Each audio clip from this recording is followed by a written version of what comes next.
সকাল সকাল রান্না করে আজকে রান্না করব সকালের খাওয়াটা মানে আমাদের খাওয়াটা বানিয়ে দেখাবো। এখানে নিয়ে নিয়েছি 2টা বড় সাইজের করলা, গোল গোল করে কেটে নিয়েছি 2টা পটল, একটা বেগুন।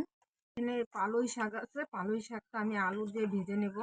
পালই শাকটা কেটে বেছে পরিষ্কার করে ধুয়ে নিচ্ছি, আলুটাও কেটে ধুয়ে নিয়েছি, সব রেডি করে নিচ্ছি। তবে বানাই দেখতে থাকো। এই ভাজাগুলোর মধ্যে দিয়ে দিলাম একটু লবণ, দিলাম হলুদের গুঁড়ো একটু, উনানটা জ্বালিয়ে দিচ্ছি, কড়াইটাও বসিয়ে দিচ্ছি। কড়াইটাও গরম হয়ে গেছে, দিয়ে দিলাম ভাজার জন্য সরষের তেল, একটু ছড়িয়ে দিলাম, লবণটা দিয়ে রাখছি, মাখিয়ে নিলাম। ভেজে নেব, করলাগুলো দিয়ে দিলাম।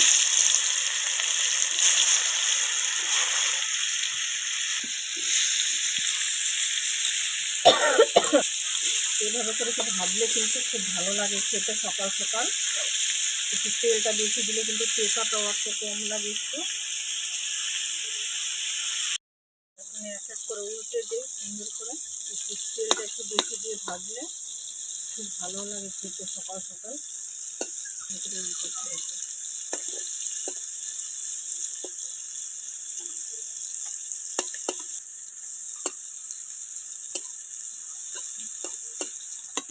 সুন্দর করে কিন্তু ভেজে নিচ্ছি, এখন নামিয়ে নেবো। এরকম ভাজা কিন্তু গরম ভাতে অপূর্ব লাগে খেতে। এখন নামিয়ে নিলাম।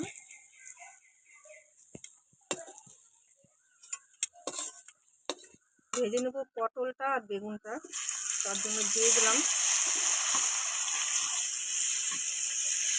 সকাল সকাল কিন্তু এরকম উল্টে দেবো এখন পটলগুলো। এখনকার বেগুন তো এইগুলাই চিকন চিকন, কিন্তু মোটা বেগুন হলে পরে বেশি ভালো হতো। হয়ে গেছে, এখন নামিয়ে নেব।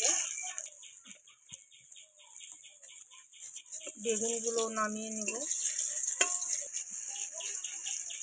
নামিয়ে নিলাম। 2টো শুকনো লঙ্কাও ভেজে নিলাম। এখন এই শাকটা করে নেব, পালই শাক আলু দিয়ে। এই তেলের মধ্যে দিয়ে দিলাম 3টা শুকনো লঙ্কা, আর একটু তেল দিয়ে দেব। নিরামিষ, ওর জন্য শুকনো লঙ্কা, 5 ফোড়ন দিয়ে দিলাম। আপনারা চাইলে কিন্তু রসুন দিয়ে করবেন, বেশি ভালো লাগে খেতে বলে 5 ফোড়ন দিয়ে করলাম। এখানে দিয়ে দিলাম আলুগুলো, একই সাথে দিয়ে দিলাম সবগুলো।